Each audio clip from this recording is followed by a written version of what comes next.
Red బులెటిన్లో మరో breaking చూస్తున్నాం. ఎన్నికల బాండ్ల రద్దుపై ప్రధాని మోదీ కీలక వ్యాఖ్యలు చేశారు. ఇది కేంద్ర ప్రభుత్వానికి ఎదురుదెబ్బగా తాము భావించట్లేదని స్పష్టం చేశారు. ఏ వ్యవస్థ కూడా పూర్తి స్థాయిలో పకడ్బందీగా ఉండదని ఆయన చెప్పారు. లోపాలు సరిదిద్దుకుంటూ ముందుకెళ్లాలి అని అభిప్రాయపడ్డారు. ఎలక్టోరల్ బాండ్ల రద్దు చూసి సంబరపడుతున్న వారు భవిష్యత్తులో పశ్చాత్తాపడతారని అన్నారు. అసలు ఈ రోజు నిధులు రాకడ గురించి ఎంత సులభంగా తెలిసిందంటే అది ఎన్నికల బాండ్ల వల్లే అని తేల్చి చెప్పారు.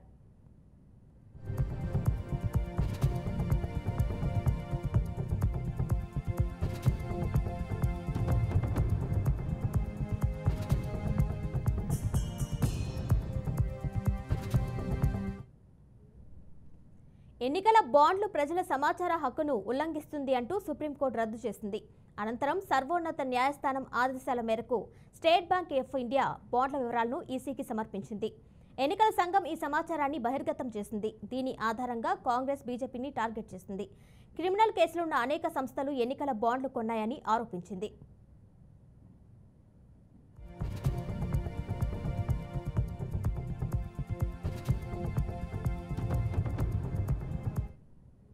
తాను చేసే ప్రతి పనిలోనూ రాజకీయం చూడొద్దని ప్రధాని వెల్లడించారు. తాను దేశం కోసం పనిచేస్తా అని, తనకున్న అతిపెద్ద బలం తమిళనాడే అని వ్యాఖ్యానించారు.